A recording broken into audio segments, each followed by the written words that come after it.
A lot of people always tell me, wow, you're so confident. You really know yourself. You own your story.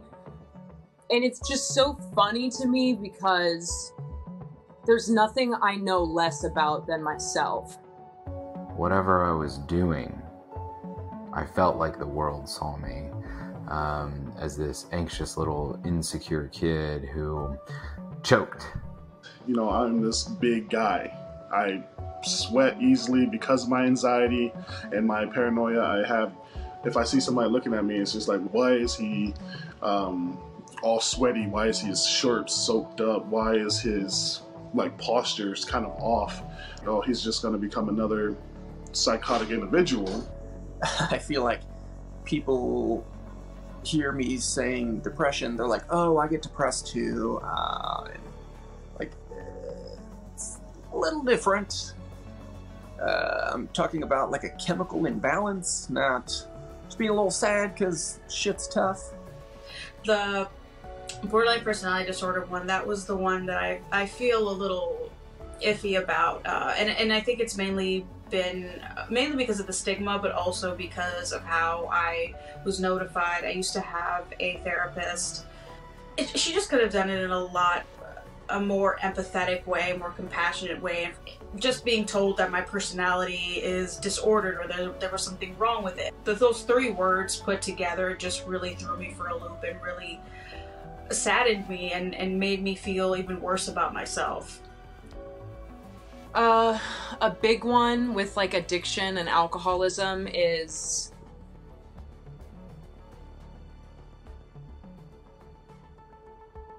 that stigma of like I'm a shitty person, or I'm gonna steal from you, or like that classic like addict behavior that people assume just because I'm an addict, and regardless if I'm in recovery or not, like I'm a bad person.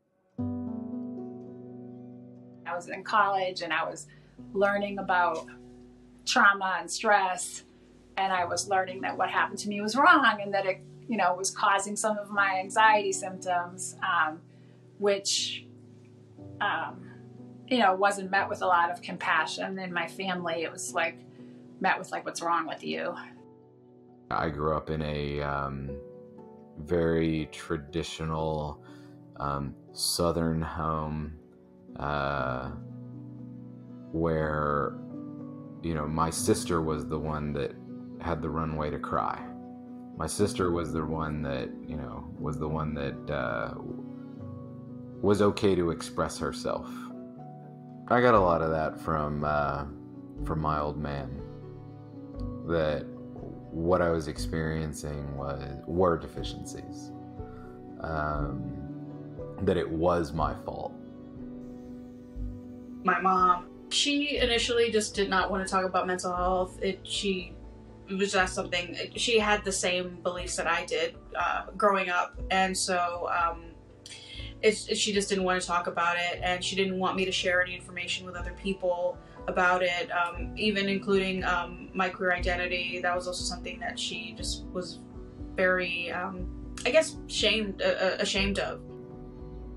And it's just frustrating to see like that deep misunderstanding. Like I remember a friend of mine, he was talking about somebody and he was like, yeah, she's like that crazy like BP kind of thing, like that PD. And I was like, what are you talking about? And he's like, yeah, that BPD shit. And I was like, borderline personality disorder. And he's like, yeah, that fucking whack shit.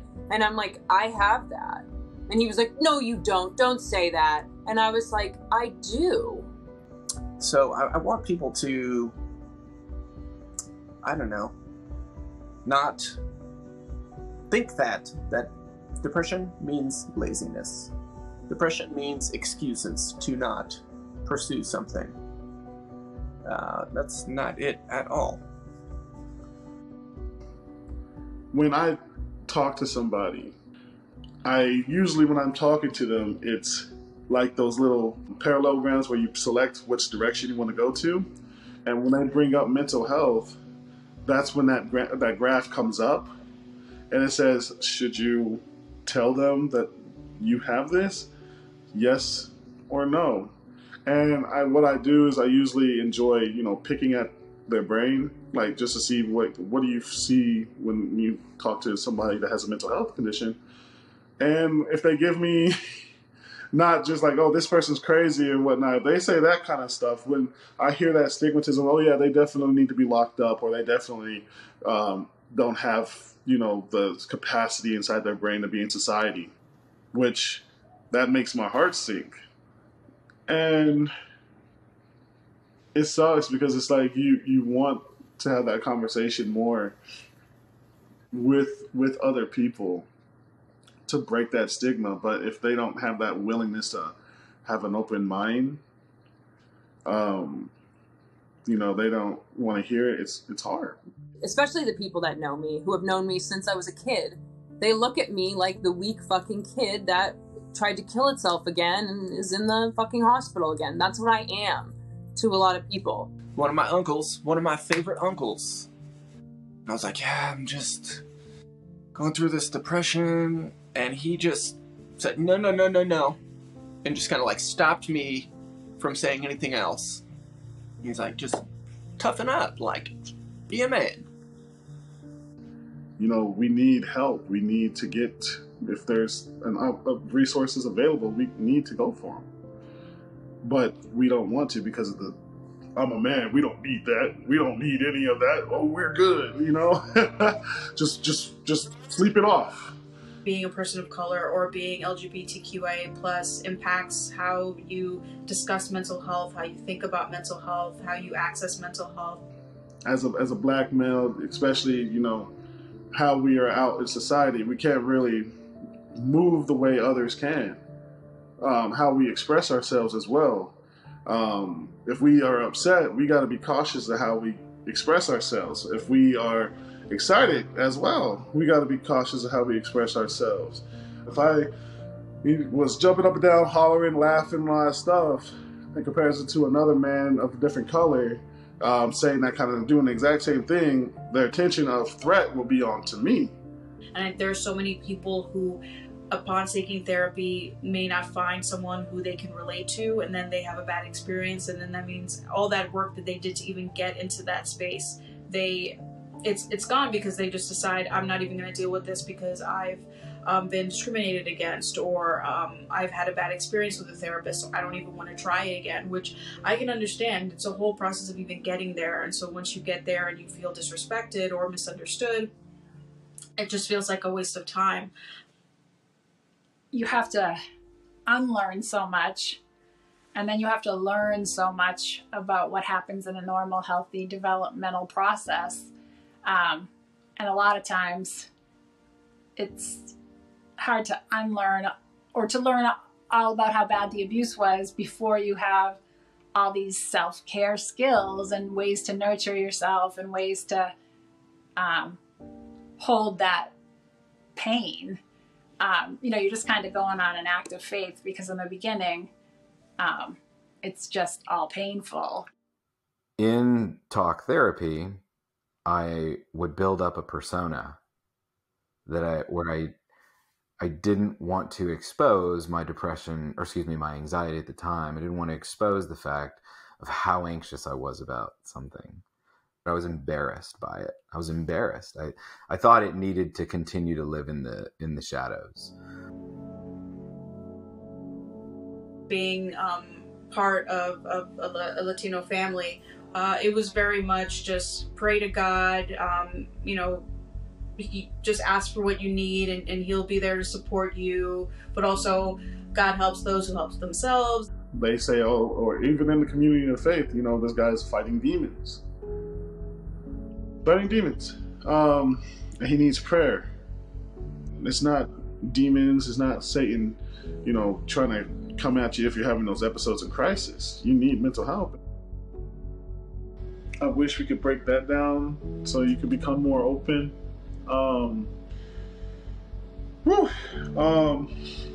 Sorry, I'm just it's a little bit.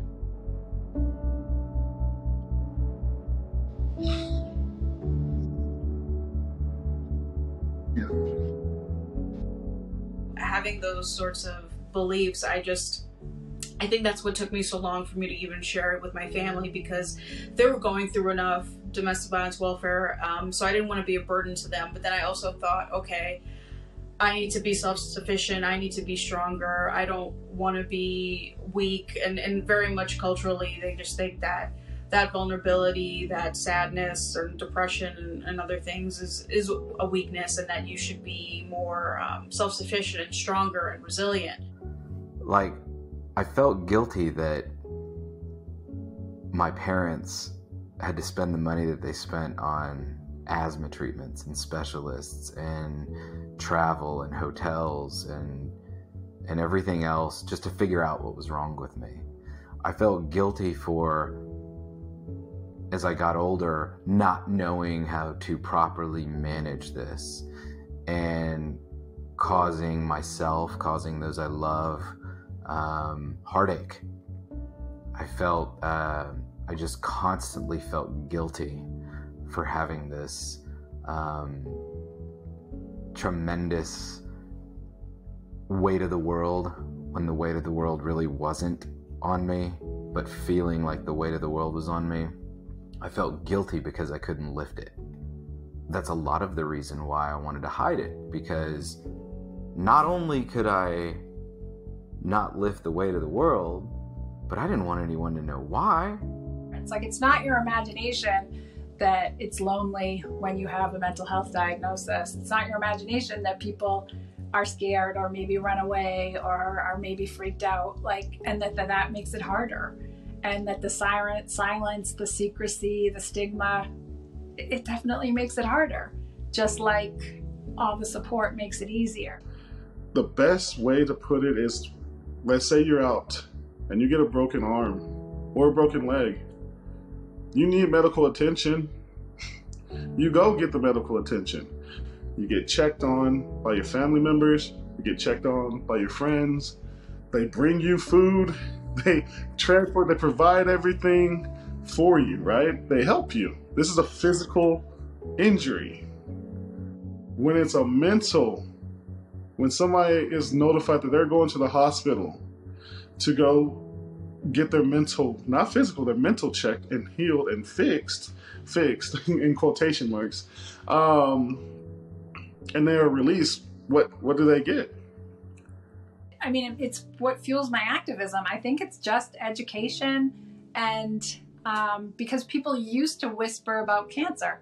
People used to, you didn't say it, and people died in silence, and you wouldn't mention it, and families didn't necessarily talk about it or mention it. So there used to be stigma around cancer. The fact that there's not, for me, gives me great hope that someday it will be the same with mental health diagnoses.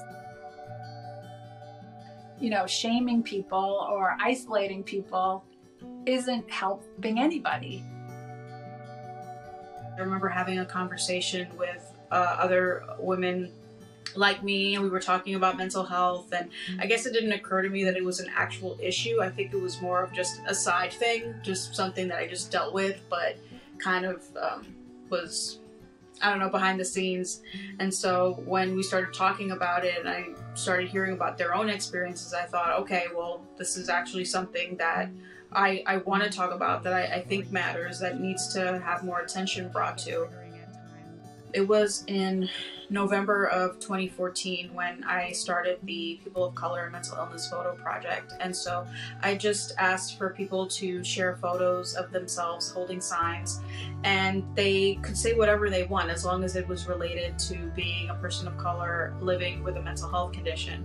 I also didn't require people to have like an official diagnosis, because going to a therapist, there are a lot of things that block you from doing that, and I think the initial block or thing that prevents people from doing that is the stigma. So if they could see people who look like them and humanize that experience and show the complexity of those experiences, that's what I was hoping to get out of it. So much of the stuff that was out in the world that was about trauma was by clinicians. It wasn't by survivors. It wasn't languaged by survivors. It wasn't survivors talking about what's hard for us, like how do you go to work after you've had a flashback or a nightmare? How do you raise a kid and maybe you want to do co-sleeping, but you've been sexually abused, so that doesn't feel safe. I didn't just want to go to therapy and be like in a therapy chair, knowing that like 40 other people were probably in that same seat that same week, but I couldn't talk to those other 40 people. Like I wanted to talk to the other 40 people, not just the therapist. That is where I think the internet became powerful for a lot of survivors, because we could find each other online. We could, you know, share writing. You could publish anonymously at first. Eventually, you know, by the time I got to my 40s, I started, you know, writing things in my own name and just being like, this is not my shame. This is who I am. This is what I've lived, and these are the issues that come with it. And it became more like empowering. Like this is just my story. When I open up about it, people pull me aside and have chats about it. I mean, I have given keynotes on the importance of prioritizing psychological safety while leading cybersecurity professionals, because of just owning that label, because of saying, look, like, I suffer from depression, I suffer from anxiety, I manage it, and here's how I manage it. My goal in this is really that if someone's out there and they're struggling and they're scared, I want them to hear that there's light and that there's relief, and that this is manageable. I've had a pleasant opportunity to be around the community, from open mic to like talking of presentations to places, being able to share, you know, my story about what I have and what I'm doing and where I'm at now. Bryce Newberry introduces us to that man who is also using his mental health diagnosis to support others with similar struggles.